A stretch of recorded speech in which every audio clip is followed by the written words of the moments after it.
An elbow bird, a thing to remember. The scene start to tumble to the sound of the drums. Oh boy, there ain't no need to fight a silent ring. It ain't no big thing, just show her a little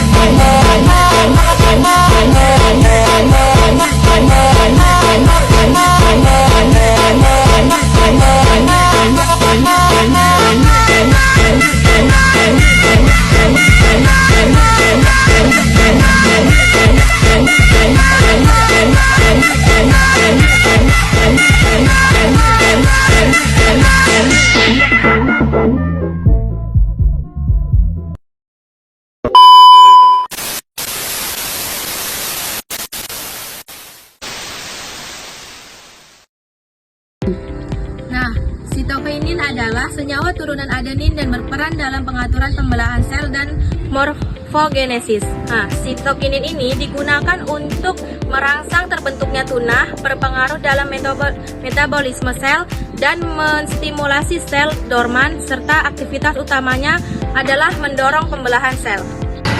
Nah, pada kultur jaringan, sitokinin berpartisipasi dalam mendorong pembelahan sel, atau jaringan digunakan sebagai ekspian dan merangsang perkembangan pucuk-pucuk tupa.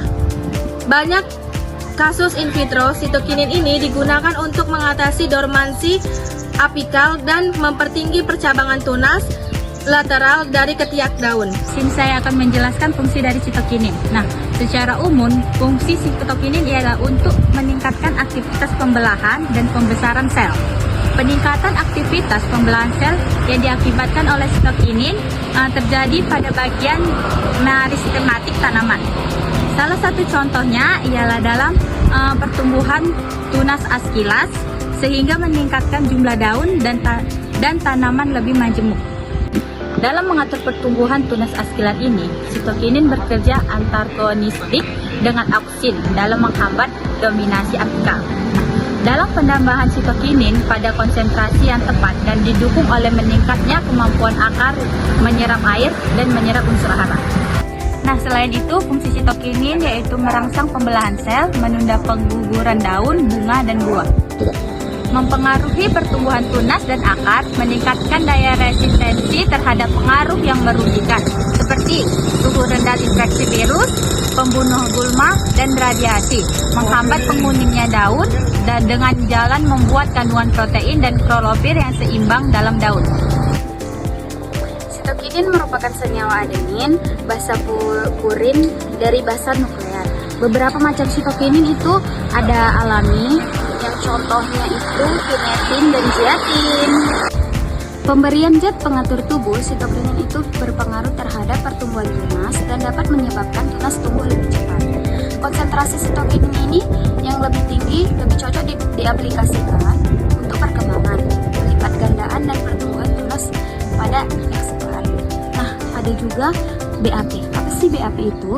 Nah, BAP itu merupakan golongan sitokinin aktif yang bila diberikan pada tunas akan mendorong proliferisasi tunas, yaitu keluarnya tunas lebih dari satu. Salah satu contoh tanaman mengandung hormon sitokinin adalah bawang merah. Hormon sitokinin terdapat pada ujung akar bawang merah. Sitokinin merupakan hormon tumbuhan turunan adenin yang berfungsi untuk merangsang pembelahan sel dan pembentukan tunas.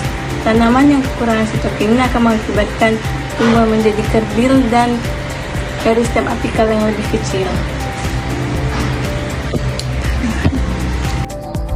Baik, berikutnya sitokinin. Sitokinin diberikan kepada tunas yang dorman, menginisiasi aktivitas mitosis dan tunas mulai tumbuh. Aplikasi sitokinin berperan dalam pengembangan struktur tajuk, menunjukkan bahwa penggunaan vivohormonal memiliki potensi besar untuk lebar tajuk, terutama setelah dipangkas.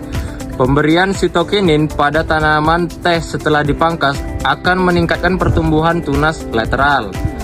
Menurut Kebrom et al. 2013, arsitektur tajuk tanaman ditentukan oleh meristem apikal primer dan cabang lateral turunannya. Jumlah cabang lateral memiliki pengaruh yang besar terhadap hasil pada tanaman teh. Banyaknya cabang lateral membuat bidang petik semakin lebar dan memungkinkan banyak bakal tunas yang akan tumbuh. Sitokinin memperlihatkan pertambahan tinggi tanaman, relatif tinggi perbandingan dengan perlakuan yang lain. Kandungan sitokinin yang diproduksi di akar dapat memacu pertumbuhan tunas lateral, sehingga tanaman tumbuh menyemak. Dengan terhambatnya pertumbuhan tunas vertikal, maka tanaman relatif lebih pendek. Tunas lateral yang tumbuh pada aglonema umumnya berasal dari tunas pada batang yang berada di bawah permukaan tanah, sehingga dengan meningkatnya jumlah tunas yang tumbuh menyebabkan tanaman tumbuh menyemak dan rimbun. Air kelapa selain mengandung mineral, juga mengandung hormon auksin dan sitokinin. Kedua hormon ini penting dalam pertumbuhan dan jumlah daun pada tanaman. Air kelapa mengandung fitohormon sitokinin, auksin, dan giberellin. Sitokinin merangsang pembelahan sel melalui peningkatan laju sintesis protein, sedangkan auksin akan memacu pemanjangan sel-sel, sehingga menyebabkan pemanjangan batang.